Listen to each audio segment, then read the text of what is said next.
Howdy, and welcome to You've Got People Problems, the podcast where we tackle the leadership challenges that no one wants to talk about, but every business faces. I'm your host, Melissa Ortiz with Activate Human Capital Group, and this is episode 16. One of the things I've noticed over the past 20 years of working with organizations to improve engagement and morale is how woefully underprepared most supervisors, managers, and leaders feel to take on the duty of leading others. We often simply promote someone to a supervisor or management role and hope they'll figure it out on their own. For this, we receive a grade of F. With this challenge in mind, today's discussion is one of the most fun episodes we've recorded yet. We're talking about the 5 absolute requirements of leadership, which are specific and practical. But my favorite thing about this discussion is that it's packed with real-life examples that will likely make you cringe or cheer, maybe both. My guest is Matt Hahne, an entrepreneur, an EOS implementer, and the creator of the Supervisor Playbook. Matt is one of my favorite people to learn from, and you're about to see why. So whether you're a seasoned leader or just stepping into a supervisor position for the first time, this episode will give you some practical tools and fresh perspective to help your team thrive.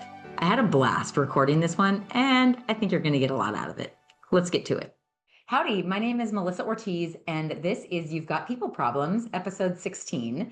Today, I'm talking with Matt Hahne about the 5 absolute requirements of leadership. I'm really excited about this discussion. Matt is someone I've known a long time and is literally one of the most fabulous human beings that I have encountered on this earth. He is an entrepreneur, an EOS implementer, and the creator of the Supervisor Playbook, which I hope we can get into today because I think there's some gold in there that even if they're not quite ready to jump into this training, some things that they can really learn and take away. So we'll be talking about, I've got 100 questions for you, and we'll wrap it up with some tips and tricks that people can really take away and utilize. And then I'll tell people how to get a hold of the two of us, and we'll go on with our day. So Matt, welcome. Thanks. Appreciate it. Mellow cheese. You have to give context now, though, if you're going to call me mellow cheese. Yeah. So every time that Mel Ortiz calls me, my phone explains to me that mellow cheese, Mel Ortiz, mellow cheese has, and then whatever she said on the voicemail. So always a pleasure to be with you. One of the thought leaders in better people. Thanks for having me on the podcast. Of course.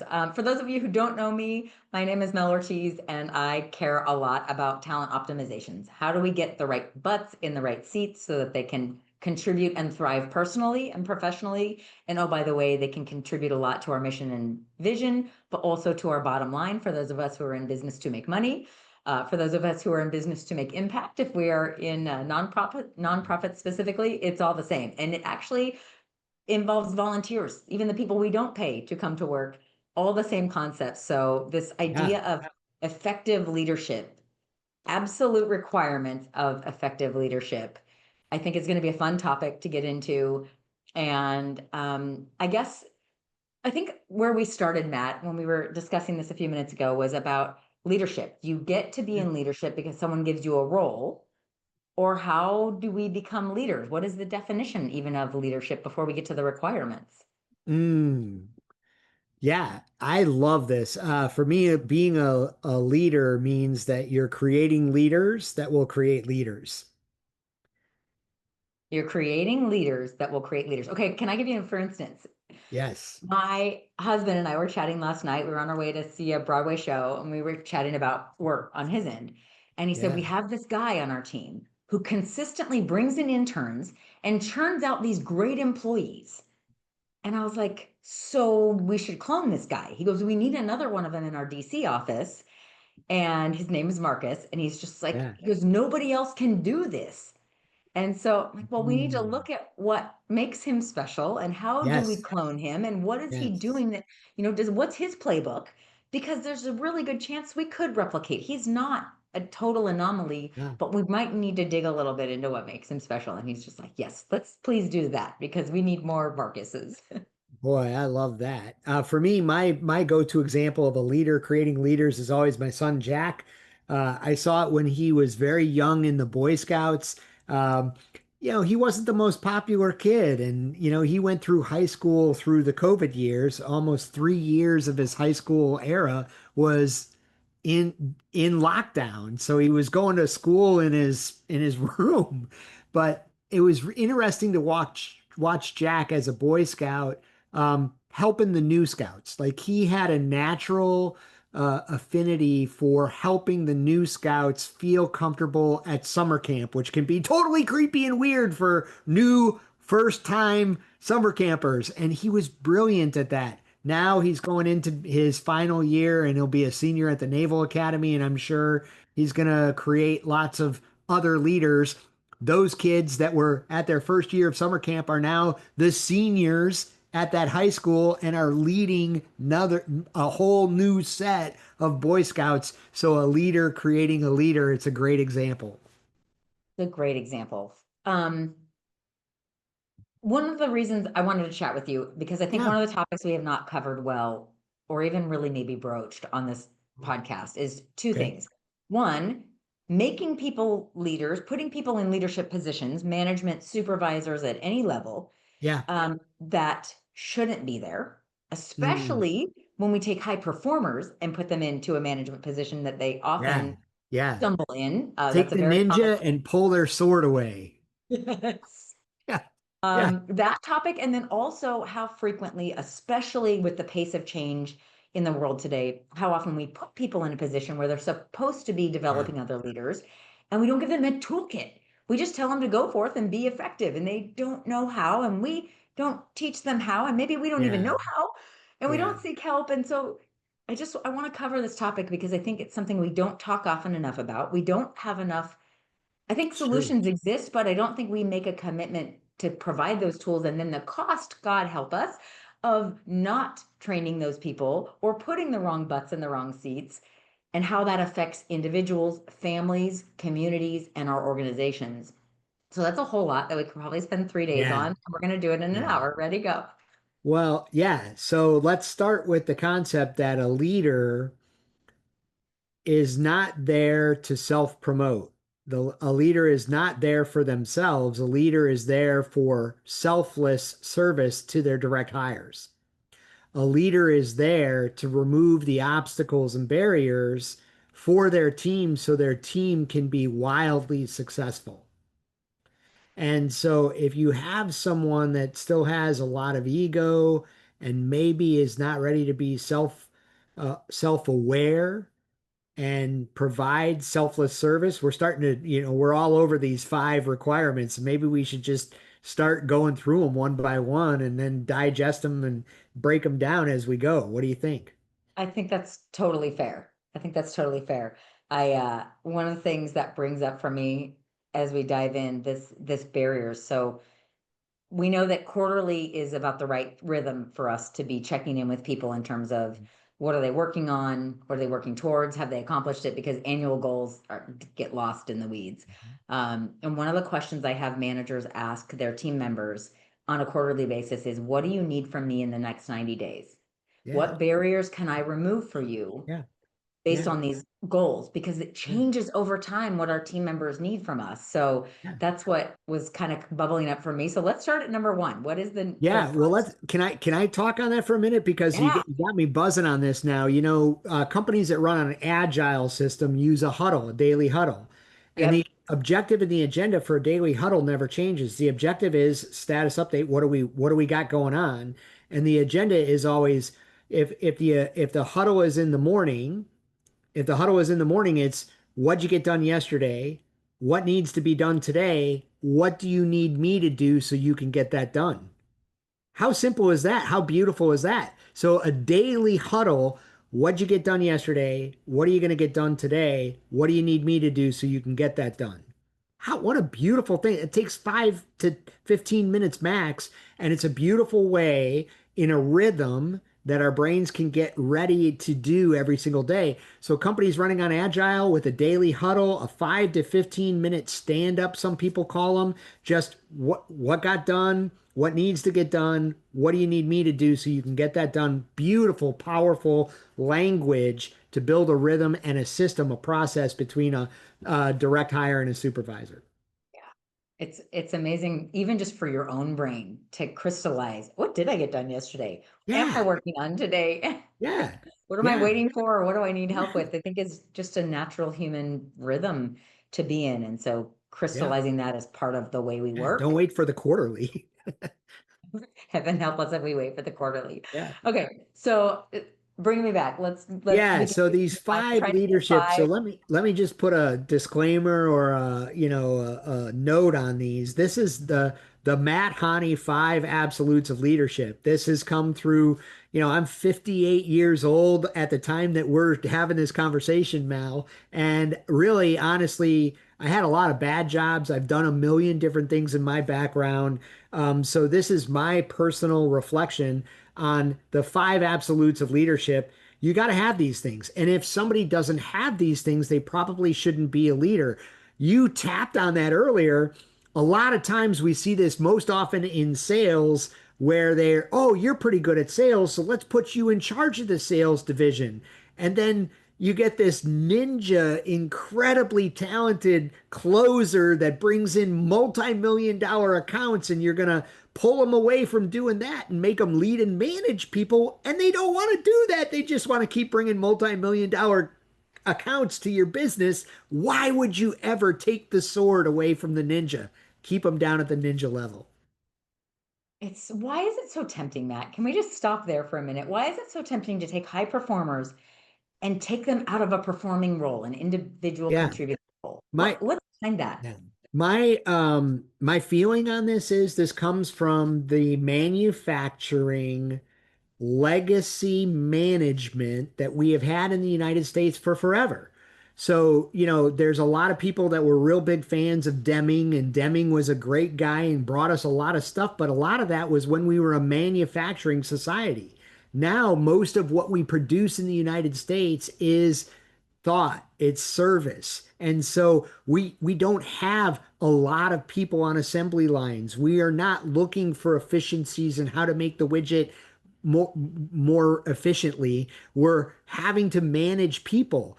And so we're converting from a command and control information from above. We're converting from a manufacturing mindset and management that could manage manufacturing to being a thought leadership and collaborative environment. And I think that's the big change.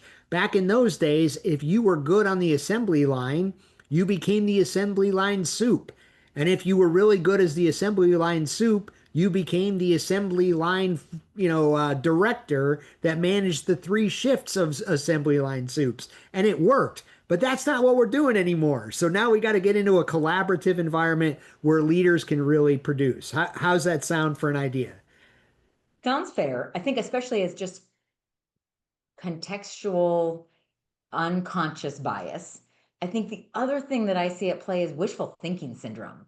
Sure. And you want more guys like Matt. So let's make Matt the leader, and Matt can make Yeah. more little Matt. Yeah, that's probably a simpler explanation. That's a lot And simpler explanation, Mel. Thanks. I think what we don't acknowledge often enough is that we're playing checkers, not chess. That all these different pieces on the board move differently. They have different talents. They have different Mm, attributes. They're mm, not interchangeable mm. parts. And Yeah. I don't Well, know. I look, think let's bring this back to these five leadership absolutes because I think if you ask these before you promote somebody to being a leader, you're going to get a gut check on whether or not they should be promoted. Because once you put somebody into a supervisory position and that box on the accountability chart has leadership management and accountability in it, they got to have these things. If they don't have these five things, leadership management accountability is the number one key role in a box on the accountability chart. And it's going to take the majority of their time. So they need to have these five things. okay, roll through them. Okay, I'll give them all five at the top, and then we can dig deep on them as we go. Okay, I like Okay, this. so number one, there has to be a modicum, a degree of self-awareness there, and that's where you come in so great. Where I mean, there's just so much there that if the person is not self-aware, and this is coming from a guy that wasn't self-aware for 52 years of his life, truly. It's painful to look back at who I was before I found the way. But you must be self-aware. You have to have a degree. I'm not saying you got to be, we were laughing about Dr. David Hawkins and how brilliant some of his work is. We're not talking about getting into Dr. David Hawkins books. We're just like be curious about yourself and why you do things a little bit. Number one, be self-aware. Number two, be able to delegate. The number one most powerful tool of a leader is delegation. So be self-aware, delegate. Number three, you must love your people. You must love your people from a human being perspective. There must be a degree of caring for your personnel. Because if you don't have an effective affection, we're not talking about like touchy-feely feelings, but you have to be a good human being for your human beings. So you have to love your people at a human being level. Number four, you have to believe that nothing is your employee's fault. Oh, Oh, that's a whoa. hard one.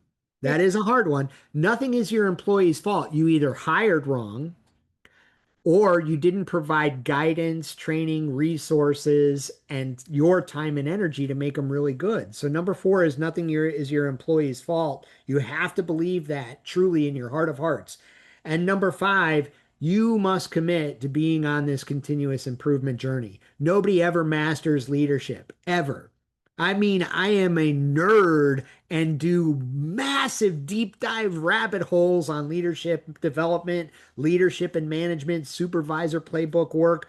But I am the first to admit that every time I look into this deeper, I find so much that I don't know. So there's the five: be self aware, be able to delegate, love your people on a human being level. Nothing is your employee's fault, and you must be on the journey to continuous improvement as a leader. Okay, we're gonna have to start at the top, but I Yeah. am really go into some of these first. Okay, Okay. self-awareness is non-negotiable. You mentioned that this is a more recent development for you. I feel like Oh, I have yeah. to ask about that. Yeah. Okay. So I'll tell you a funny story. I hope that she someday watches this podcast because she's going to be like, oh, it's a good friend of mine, Mary McCarthy, a rock star in the maritime industry. Just amazing. Everyone knows her. She should run for president. People would vote for her. She's just incredible. Mary Mary McCarthy for president. McCarthy. Yeah, Mary McCarthy saw me at an event. Now, remember, I was in the maritime industry for 50 something years, right? In majority of my life, all my life, until I became an EOS implementer. I still have a couple of maritime clients, but I'm not in those spaces like I used to be. Long story short, Mary McCarthy saw me speaking at an event and she said, Matt, this is a completely different you. How do you use your prior experiences to influence and drive what you're doing now? And I was like, oh man, what a great question. It's true. I had a lot of in 52 years of living, you have a lot of really great experiences. Some are good and some are bad, but they all produce memories, and those memories are what I have to help me reflect on the difference between who I was back then and who I am now. Is driven, the objective always mattered, no matter what the people cost was. I mean, a lot of that came from I started working in the military in let's see, I got commissioned in 1989, a long time ago. 1989, I got commissioned into the Navy, and it was still very much a command and control organization from the top down. And mission was first. People were not first. And so for me to really rewire my brain and get used to thinking about and be smarter about my own self-awareness, like what damage am I doing?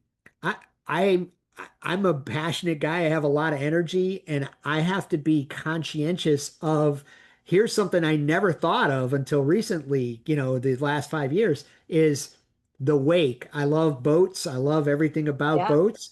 And when you're in a no wake zone, there's a reason for that. You got to go slow because you're going to mess up people's docks or their backyards or wipe out little kids playing on the beach or something. I left a rooster tail wake everywhere I went because that's who I was. And I thought, yeah, that's it. No What? apologies needed. Burn bridges, nuke those bridges. But now, because of my self-awareness, I'm constantly paying attention. What wake? What emotional wake am I leaving? Wow. I feel like there should be signs posted at periods of our life. This is a no wake zone or a no wake day or no wake meeting. I think that would Yes. really benefit me personally because I leave quite awake. I have Yeah. Yeah. Isn't that a powerful thing? Like, what emotional wake are you leaving and for me, now being able to ask that question, like now it's like a thing. So it's like, oh, what emotional wake am I leaving right now? What? And being aware of that, that's the self-awareness that we're looking for as the number one rule of being a great leader is you have to have some self-awareness. I thought I was a great leader. I led millions of dollars of projects. I read hundreds of people. Never, never had probably three of the things on this list. so I have this mantra that maturity doesn't necessarily come with age. Ah, yeah, that's so true. I mean, I look at my kids now and they are so much more mature than I was at that age. It's like you look at some adults and you're like, how have you not developed any self-awareness? And Ah, so it's are you it's a talking thing. about visionaries right now? No, I am not. I think it comes from many, many people, but way to call them out. Well, yeah. How great would it be and how much more efficient would businesses be if visionaries were more self-aware? Yeah, these leaders who are the head of the organization had more self-awareness about when they go seagulling. And for those of you who don't know, seagulling is when you fly in, you poop all over everyone, and Yeah. then you leave, which is what so many leaders Yeah. do in this No seagulling. And no seagulling. yeah, and what emotional wake are you leaving? Those are two great takeaways from today. Yeah. Yeah. And I think when we decide, there's usually something that cracks us open to this Mm, self-awareness because what we see scientifically is that people don't change that much from the time they're 15 years old on. What we do is we become more and more sophisticated versions of who we already are. We tap into talents that we had been only raw material in the past. And then we're like, yeah. oh, all this enthusiasm that Matt had, now he can use it for good intentionally rather than just as a battering ram. And I love that. Okay, self-awareness is non-negotiable. Let's go to number Yeah. two. Delegate. The number one tool for a leader to use is delegation because you are not scalable. You are just you. And you But what cannot, if I this is stay up really late, Matt? Then I get more hours in my day. Yeah, sure. If you stay up really late, look, you then you're going to burn out and you're going to do okay, so look, we could do a whole nother podcast on brain science, right? But the same science of in your brain of burnout is the same science of PTSD. Now, being a Ooh. guy that had PTSD twice, like I had PTSD post Katrina in New Orleans. We lost our house. We lost everything in the house. We were okay, but I got to tell you that for 3 years, I didn't tell a joke. 3 years. I remember the very first joke I told after having PTSD from Katrina. And so people that think that they can work a 70-hour work week, a 30-hour work week, a 20-hour work week, a 90-hour work week, it's creating so much uncertainty in your brain. It just so back to the delegate thing, as a leader, you're no longer a doer. You're not. If you are in an entrepreneurial company that is growing, that wants to elevate, hey, if you want to stay static, then hang up and don't watch this podcast. I mean, this is Yeah. about growth. Now, growth doesn't mean revenue. It can mean impact. It can mean a significant give back to the community. There are other ways that you can grow, but if you're going to grow, you must be able to delegate. You have to become a leader that starts asking the Dan Sullivan, Dr. Benj Hardy question, who can do this for me, not how can I get it done? And Okay, you here's what's coming to my mind. I have this picture so vividly in my mind of like the difference between a player who's on the field and a coach who cannot be on the field running the plays. No, Is you can't that see a it. valuable? Yeah, that's exactly right. The offensive and defensive coordinator that are sitting way up in the booth, not even down on the sidelines, they're up there for a reason so they can see what's going on. That's the whole idea. Yeah. So that's a great analogy, Mel. Great It's analogy. like But it's such an undervalued thing because I think we get promoted often for our ability to do, and then we want to be taken out of these doer roles. I remember being in college and the joke was those who can't do teach. But so often those were actually better teachers than the best doers because they never yeah, got any got any visibility from above. yeah. I think ultimately, leaders don't have to be at the top. Leaders can be leaders from within. Leaders can be leaders from within because they are good at delegating. Think about somebody on your team that really collaborates well. This is a form of delegation. They've reached out to use other personnel. And now, remember, delegate doesn't just mean people. There's four places to delegate. You can delegate to technology, you can delegate to process, you can delegate to the trash can. Just stop doing it, Yes. but also to people by collaborating more. So you have to be able to delegate because a great leader is constantly thinking, who can do this for me, not how can I get it done. Great book by Dan Sullivan and Dr. Ben Hardy.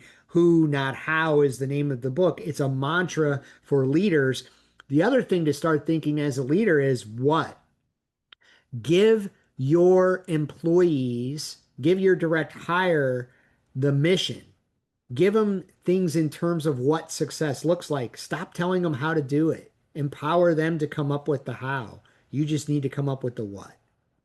And I think that's something that managers, especially managers and supervisors who've never received any leadership training, really struggle with is I want you to do it my way. And if we would just realize checkers versus chess, different players are going to approach the same what in totally different ways. And some of those might look really messy to us.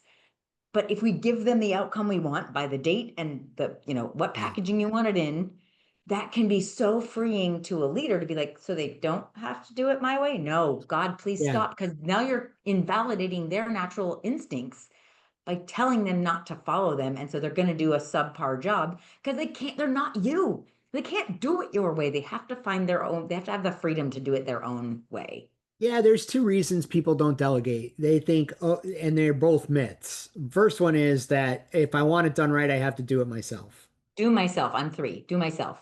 Yeah.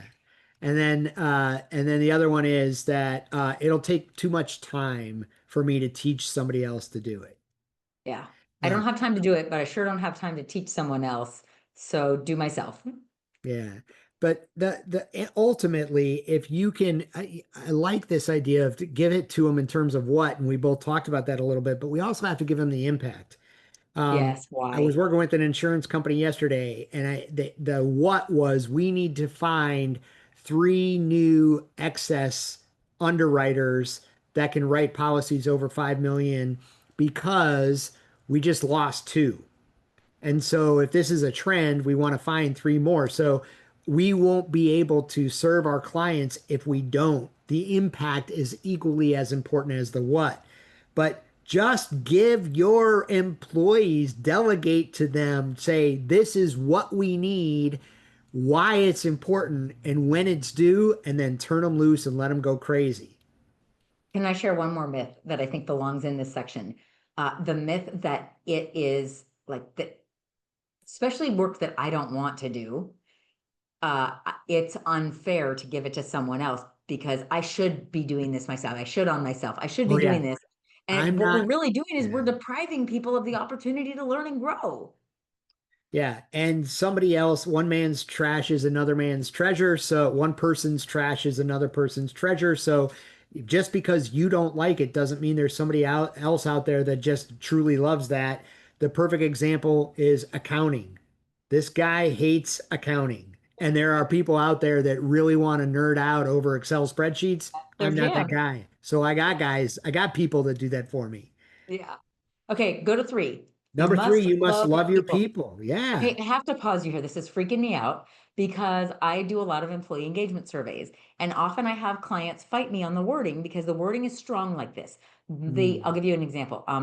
The recognition I receive at work is perfect for me. Oh God, they wig out on that one. When I was at Gallup, it was I have a best friend at work. And they're like, let's just make it I have a friend at work. So I'm going to give that back to you. I know the answer, but I'm going to give it to you. Why can't it just be you must like your people? Yeah. Because words matter. And so ultimately, liking them means you can be in the same room with them. Caring and having affection and wanting to see their success. As a leader, you have to want success for your people. And that is an affection, that is a caring. It's like the difference between tolerating them and cheering their success. Yeah, yeah. If you don't want what's best for your employees, you'll never be a great leader. It's Yeah. that simple. It's Yeah, that yeah. And simple. that's not just finishing the task on time. It's like actually their No. holistic human being, what's best for them. And I think one of the hardest examples I see of this is you've got the wrong person in the wrong seat and you have to free up their future because you are not doing them any favors, keeping them in a place where they're not suited to succeed. And Mm, like we'll go to the next one around like you can't, it's not your employee's fault. yeah, But there are yeah, certain times we get yeah, to a point where we've done everything we can and we're not setting them up to succeed. And if we care about them enough, sometimes we have to open up their options. And that's one of the hardest things I see for leaders to do, especially if they love their people, because that love and nurturing is it makes it so much easier to be flexible about yeah. things that Can we happen in do, their lives. can we add a little exercise right in here Yes. for everybody Okay, that's go. watching this? Yeah, so think back. Just close your eyes for a second and think the most impactful leader in your life. The most impactful leader in your life. How did they show care and affection for their employees, including you? So you want some advice on how to do this? Go back and do that exercise. It's amazing how our advice comes from our stories. And if we can get back to the stories, Yeah. that's where all of our Yeah. advice comes from. Yeah. Um, you know, uh, probably one of the most impactful people in my life was Tom Dillon. When I was at Texas Maritime, he was the commandant, and he was first the training officer and then the commandant. And he did such a brilliant job connecting with people. You could just feel his care, and because he was always present when someone had a problem, he was available and he led with humor. So he made everybody feel comfortable and have fun. Like work was fun with him. Uh, he created a lot of characters, and those characters would like there were don't put cardboard in the dumpster. It was a big thing. Just don't put cardboard in the dumpster. So he created a character, and at the announcements part of the day, there was a dumpster, and he popped out the dumpster as the anti-cardboard guy or something like that. And he had this whole, he was made out of cardboard, and it was all bulky and clumsy. And he's like, look how much room I'm taking in the dumpster. And I mean, how can you not love that? And it was, yeah, it was just beautiful and fantastic. So, I mean, truly cared enough to bring the fun into the work. So think back, do that exercise. Think back to your own stories. Think back to the one really huge leader that impacted you significantly, and how did they show caring and affection for their employees, including you? Okay, so I think about you as this really fun, enthusiastic character. And I Yes. love hearing that one of your most impactful leaders led Yeah. that way. When Yeah. I closed my eyes, I was thinking about Don Goforth was my first manager out of Cal Yeah. Poly. Finished my undergrad in ag Yeah. business. I went to work for him, and his was like this very direct interaction that we had. And he said, "You are not getting along with our office manager. And Oh. she was here before you, and she will be here after you. And this is on you to figure out." And I was Mm. like, "Oh, got it." And Yeah. I went forth. Her name was Debbie, and she was lovely. And we just weren't working together. And I was like, "Okay, it's on me." Note taken. And so we'd go walking at lunch together. I still communicate with her to this day. It's amazing. Like that one, I respond very well to very direct communication. And so like the playfulness for you, for me, it was like, you will figure this out. There's no ambiguity there. And it was so it I guess it was already in my nature. And so he met me where Yeah. I was and was like, Yeah. "This isn't a joke, this isn't a game, it's on you. Let's go Yeah, figure it out." you're bringing up tons of memories right now. So I mean, I have the anti same time at Texas Maritime. I had a keg party in my room and I got in trouble for that. And it was pretty bad because I was the corps commander. So it was not appropriate for me to have a kegger in my room. And so I went in front of the discipline board and I received a uh 80 hour service like penalty. Like I had to do 80 hours of service. And so the person that assigned that to me said, "We need a volleyball court. Here's where the volleyball court's going to go. It's your job." And so, I got out there and started measuring and everything. And by about the middle of day two, there were maybe a dozen people helping me. And the person that assigned the hours was like, Oh, you can't do this. This is not unsatisfactory. that. It's for you to do. You have to do the 8 hours of work. And so I was like, hey, look, you didn't say that I couldn't get help. I didn't ask anyone to come out here and do this. So it ultimately ended up going to like the president of the university, and he came back and said, "You weren't clear that this had to be done alone, and this is a perfect example." Probably the This is people that are helping him are the ones that were in his room. So you're going to get your volleyball court and everything's going to be fine. okay, so this actually is the most perfect lead in to the next absolute requirement, right? That Yeah. nothing is their fault. This is your Yes. fault. If you really wanted it to execute, that it was only Matt and he had to do it. Probably you should have Yeah. defined a budget and a timeline and a Yeah. But I mean, it's so hard for people to grasp this because we always want to look to our employees and blame it on them. But think about it. It's so true. As a leader, you must commit to this. You must believe this in your heart of hearts that it is never, ever the employee's fault. It is your fault for hiring wrong or not providing the right guidance or not providing the right training or not providing the right resources. And so if you're listening to this and you have leaders working for you, if you are the chief operating officer or the CEO and you have a leadership team that you are not giving your time, energy, and attention to make sure they have the right guidance and training to go forward to make you wildly successful as a company, shame on you. And guess where that time's probably actually going that you would have devoted? It's back to rule number two, that willingness to delegate. It's like, Yeah. I'm going to do all the work and ta-da, I'm awesome. But guess what? I didn't They're have all time. related. They're all intertwined. They're Yes, all to lean into intertwined. my people. Okay, here's what I want to say about this one.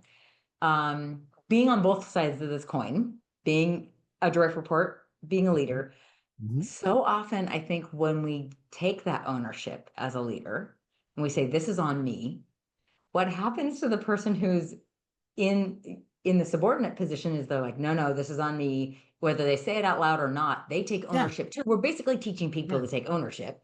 And then when we all take ownership, magic happens because Yeah. then we have more discretionary effort, we have more engagement, and it's begin as you mean to continue. It's Well, yeah, so that leads us right into the last one. But before, number four, nothing is your employee's fault. A lot of this comes from the book Jocko Willink wrote, Extreme Ownership. What a fantastic book. And the magic of that is he talks about these patrols they would do in Iraq, and maybe something happened on the patrol. They would come back and do the debrief. And as they went around the table, okay, Mike, what do you got? Mike would be like, well, I was in charge of intelligence. We should have had better intelligence that told us we were going to run into that ambush. It's on me. Okay, Joe, what do you got? Well, I think it was on me. I should have trained the scouts better. And okay, so um, um, I'm Ike, what do you have? And Ike says, hey, it was my fault. I was responsible for interagency communication. The Marines had lookouts on building number 16. I should have known that. So what you're hearing is from each of these people, they're all saying, no, it's my fault, and this is what I could have done better. It's a continuous improvement loop. If yeah. everybody has an ownership mindset, everybody improves. It's a continuous improvement loop when you have the attitude that nothing is your employee's fault.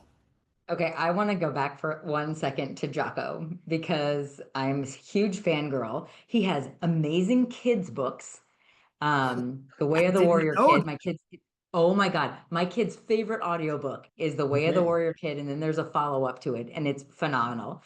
But he has this, I don't even know if it's 90 seconds long, YouTube video. Have you watched it called Good? Oh, No. oh, you didn't get the training, you didn't get the budget you wanted? Good. Jeez. This gives you time to Jeez. be more resourceful. Oh, you didn't get the equipment you wanted? Good. This gives you time to, clean your equipment. Just hammers on this. And I had a friend tell me he was at the lowest point of his life and he found this video and he would watch it every single day. He was not in the military. I don't know how he found Jocko, and he found this little video clip called Good.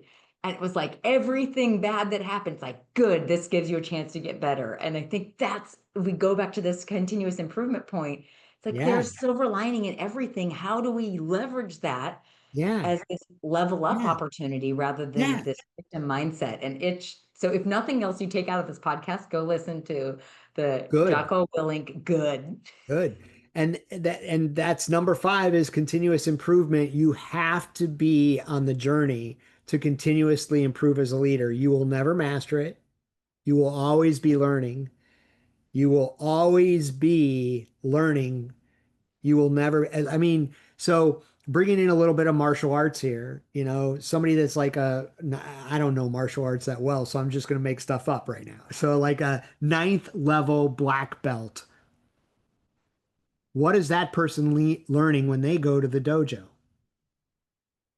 They're learning service because they're teaching.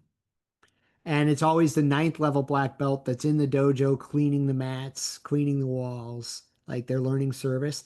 They're observing, they're seeing the finer pieces. They're committed to looking deeper. It's the same thing with you. To be a great leader, you have to commit to going on the journey, and it's a lifelong journey to continuously improving your leadership and management skills.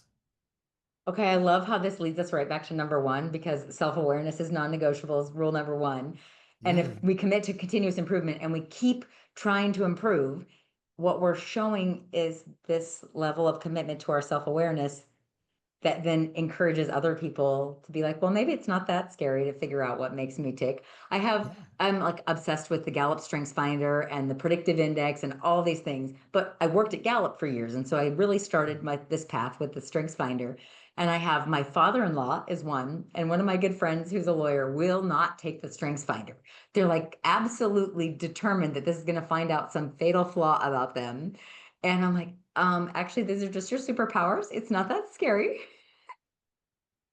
So I someday don't I'm going to want to trap them be in a room and I give don't them a want to computer and be they'll have to take it. evaluated. I don't want to know the stuff that I don't want to know. I'm not willing to look under the hood.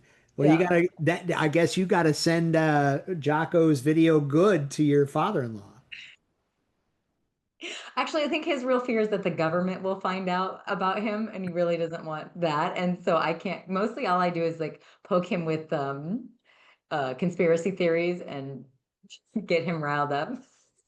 But back to this continuous improvement thing, you've got to seek, you've got to be active in looking for ways to improve your leadership. You've got to find that because there is so much out there, and a lot of it is BS. So Yes. you really have to go out there and be on the lookout for the stuff that really will improve you as a leader manager. Being a better listener, being an active listener, being in the moment, being able to share the moment, not the past, not the future, but just staying in the focus. Um, that's my magic of level 10 meetings. I love the people that say, well, I'm giving it an 8 because there's always room for continuous improvement. I said, we're not evaluating tomorrow. We're not evaluating yesterday. We're evaluating right now. How was right now? Yeah. Can I tell you one of my favorite continuous improvement tricks in this space is asking people that I respect, what are you reading? What specifically what I say is, what are you listening to on your Audible account? Because I want to listen at 1.25 speed while I'm physically moving around, because me sitting still it's like my kryptonite, or I'm Yeah. sleeping. And so I'm like, what are you listening to? And so then I'll have them send me a screenshot of whatever they're excited that they're getting value from. And that's Yes. one of my social sorting mechanisms is like, okay, what are you listening to? What should I have in my queue? And that's been Yeah. such an asset, probably the last, I don't know, 20 years that I've Yeah. gotten in Yeah. my continuous improvement journey. Yeah. I love it. I think that's great. Well, we went through all 5. This is amazing. Okay, we're going to go back 1 through 5. I'm going to repeat and you tell me what I missed. Yeah. Self-awareness is non-negotiable if you're going to be They're a leader. all non-negotiable. They are all non-negotiable. Be able and willing to delegate. Mhm. You must love your people. Ooh, that can get people riled up. Believe that nothing is your team member's fault, and commit to continuous improvement. You got it. You Okay, got this is them. such a great conversation. I'm sure Supervisor Playbook goes way deeper into this space, but Yes. this idea of helping people become leaders at every level. This doesn't have to be by position and title. This is, how do we teach our kids? How do we teach our volunteers? How do we teach our team Yeah. members and our actual organizational leaders? This is really, Yeah. really rich space. So thank Can you we for do some that. takeaways real quick? Yes, please. All right. So look, one of the best ways to do this is take these 5 things, write them down somewhere where you can evaluate them. What? A scorecard? Oh, what a great idea. If you really want to shape behavior, measure it. So write these 5 things down and give yourself a rating on a scale of 1 to 10 every Sunday night or every week when you reflect on the week. What a great way to see improvement. So you can look at these, give it a rating, and then go find a way to improve whichever one is low and ask others, hey, how am I doing? How can I do better on this? Seems Uh, like a continuous improvement journey in itself. Ta-da! I love that. Because really, how are we ever going to improve if we don't start tracking it? And that's a really tactical, practical way. Print a couple out for yourself and just start tracking. And even if you don't get feedback from others, which is level 2, right? Just self evaluation. Where are we at? Matt, this is our contact information if you want to get a hold of Matt, if you want to get a hold of me. I love this topic and this conversation. Thank you for bringing all of your energy. Your wake of your conversation, I hope, is a very positive and productive one. And I look Me forward too. to having you back in the future. Well, that's a wrap on this episode of You've Got People Problems. If you got something out of the conversation, make sure to subscribe, leave us a review, and share it with the other leaders in your network, because let's face it, we all have people problems. You can watch full episodes on YouTube or listen on your favorite podcast app. But either way, thanks for listening, and we'll see you next time.